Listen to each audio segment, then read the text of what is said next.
বন্ধুরা, এই পোকাটিকে নিশ্চয়ই আপনারা চিনতে পারছেন।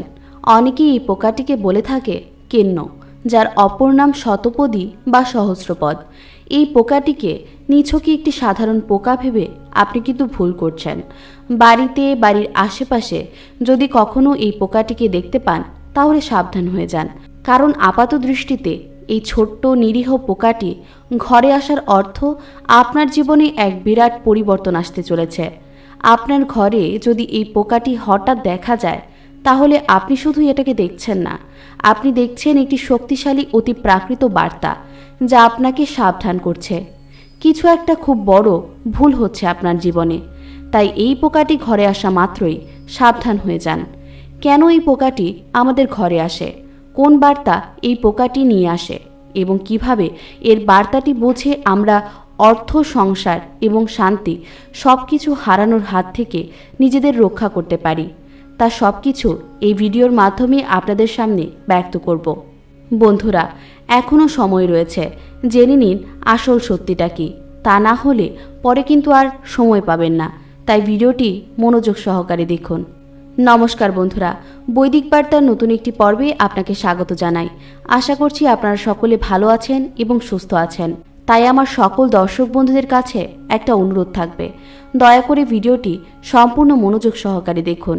যদি ভালো লাগে তাহলে অবশ্যই একটি লাইক করুন আর কমেন্টে ভক্তিভরে একবার লিখুন জয় শ্রীকৃষ্ণ।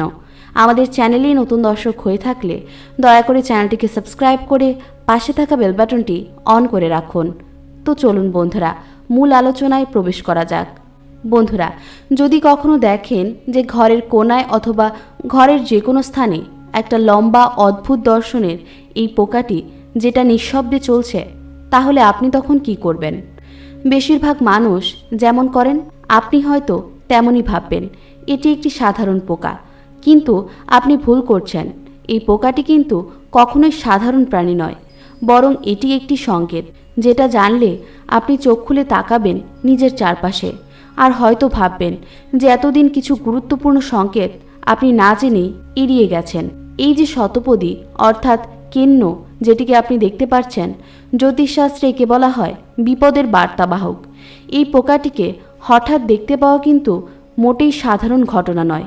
এই পোকাটি সাধারণত দেখা যায় গ্রাম্য আধা শহরের বাড়িতে, যেসব ঘরে মাটি থাকে, আর্দ্রতা থাকে এবং অনেক দিন ধরে পরিষ্কার করা হয় না, এই ধরনের ঘরেই এই পোকাগুলো বেশি আসে। শহরের কংক্রিটের দালানে এদের খুব একটা দেখা যায় না, তাই অনেকেই এদের সম্পর্কে খুব একটা পরিচিত নয়। তবে পাকা বাড়িতে যে এদের দেখা যায় না তা কিন্তু কখনোই নয়। যেসব জায়গায় পরিবেশ খোলামেলা এবং স্বাভাবিক, সেখানেই এই পোকা তার ভূমিকা পালন করে। এদের চলাফেরা খুব ধীর ও নিস্তব্ধ। সাধারণত রাতের বেলায় এদের দেখা যায়, তবে অনেক সময় দিনেও আপনি এদেরকে দেখতে পারেন। বাড়িতে এরা আসার অর্থ এক বিশেষ বার্তা নিয়ে আসে এবং আবার এরা চলেও যায়। বাস্তুশাস্ত্র অনুসারে যদি এই পোকাটি ঘরের পূর্ব, দক্ষিণ পূর্ব বা পূজার ঘরের কোণায় দেখা যায় তাহলে ধরে নিতে হবে ঘরে কোনো স্থবির শক্তি বা অতৃপ্ত আত্মা প্রবেশ করেছে। পুরাণ অনুসারে একসময় ভগবান শিবের এক রুদ্রগণ এই রূপ ধারণ করেছিলেন ধ্বংস ও রূপান্তরের বার্তা দিতে। অর্থাৎ এটি শুধু ভয়ের প্রতীক নয়, এটি রূপান্তরের প্রতীক। তান্ত্রিক মতে এই পোকা যদি একাধিক দিন ধরে ঘরের কোনো নির্দিষ্ট জায়গায় দেখা যায় তাহলে বুঝতে হবে ঈর্ষা, নজরদোষ বা গোপন শত্রুর কোনো শক্তি ঘরে প্রবেশ করেছে। এই বিশ্বাসগুলো বহু প্রাচীন এবং বহু মানুষ এই ধরনের ঘটনার পরপরই নিজেদের জীবনে পরিবর্তন দেখেছেন। এই পোকা ঘরে এলে মূলত তিনটি সমস্যা নিয়ে আসে। প্রথমত, অর্থনৈতিক সমস্যা।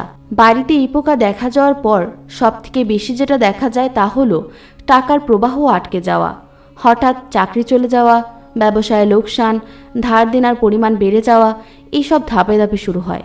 পরিবারে এক ধরনের আর্থিক চাপ পড়ে। দ্বিতীয়ত, বন্ধুরা, পারিবারিক অশান্তি।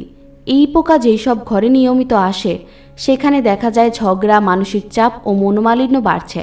ছোটোখাটো বিষয়েও বড় বড় অশান্তি হচ্ছে। আগে যেখানে ভালোবাসা ছিল এখন সেখানে তৈরি হয়েছে দূরত্ব। তৃতীয়ত, শারীরিক ও মানসিক দুর্বলতা। এই পোকা দেখা যাওয়ার কিছুদিন পর থেকেই ঘরের সদস্যদের মধ্যে অলসতা, মানসিক ভার, ক্লান্তি এইসব লক্ষণগুলো দেখা যায়। কেউ ঠিকমতো ঘুমোতে পারেন না, কেউ বা সারাদিন বিষণ্ণ থাকেন। ঘরের আবহাওয়াতে যেন একটা ভারী নেগেটিভ শক্তি ছায়া ফেলেছে। বন্ধুরা, এখন জেনে নিন এই সংকেতের প্রতিকার কিভাবে করবেন, এই নেতিবাচক শক্তিকে কিভাবে দূর করবেন। প্রথমত, প্রত্যেক শনিবার বা মঙ্গলবার সন্ধ্যাবেলায় একটি মিশ্রণ তৈরি করুন। তেজপাতা, লবঙ্গ, কর্পূর এবং ধূপ একটি পাত্রে মিলিয়ে তা জ্বালিয়ে দিন এবং ঘরের প্রতিটি কোণায় এর ধোঁয়া ছড়িয়ে দিন। এটি একটি শক্তিশালী শুদ্ধিকরণ পদ্ধতি। এর মাধ্যমে ঘরে থাকা সমস্ত নেতিবাচক শক্তি দূর হয় এবং বাতাবরণে পজিটিভ ভাইব সৃষ্টি হয়। এতে করে আপনার সংসারে আগত সমস্ত প্রকার বাধা বিপত্তি কেটে যাবে। দ্বিতীয় প্রতিকারটি হল তুলসী পাতা ও গঙ্গাজল। এই দুইটি উপাদান মিশিয়ে একটি মিশ্রণ তৈরি করুন এবং সপ্তাহের একদিন ঘরের চারপাশে ছিটিয়ে দিন। এটি নজরদোষ ও শত্রুর শক্তিকে দুর্বল করার জন্য খুবই কার্যকরী একটি উপায়।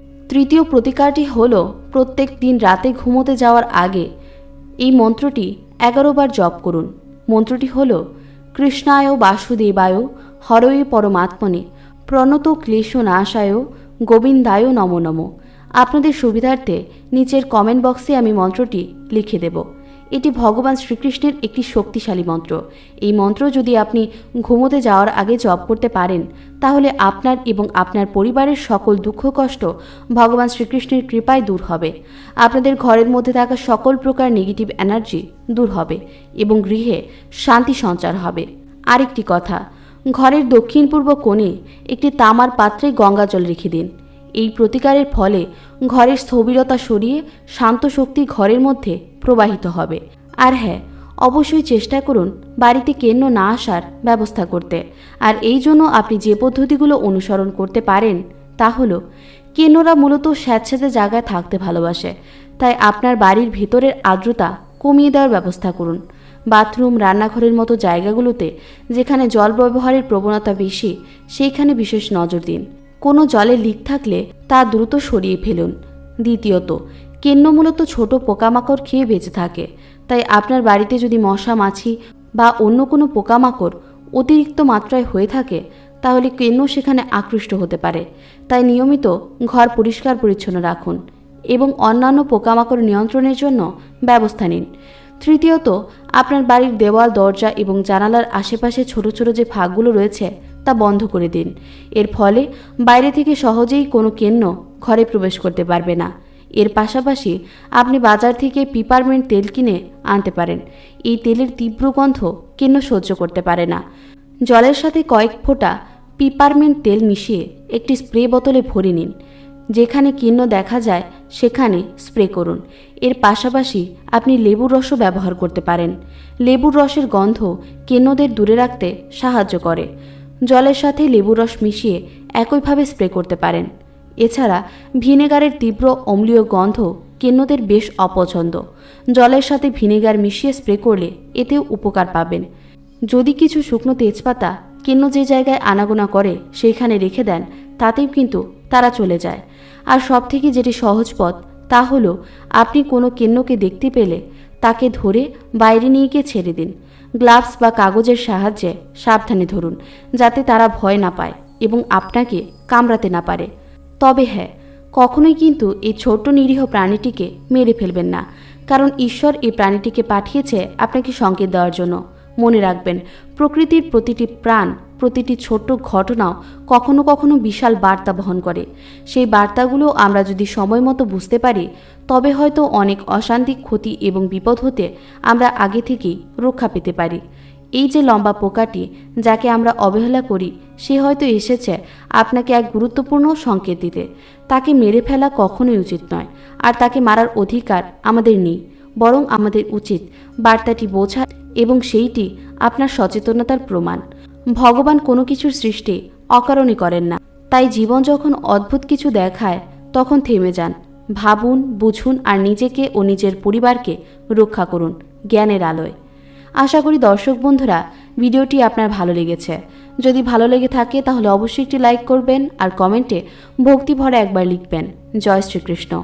এখনও যদি আমাদের চ্যানেলটিকে সাবস্ক্রাইব করে না থাকেন, দয়া করে চ্যানেলটিকে সাবস্ক্রাইব করে পাশে থাকা বেল বাটনটি অন করে দিন। দেখা হচ্ছে পরবর্তী পর্ব নিয়ে।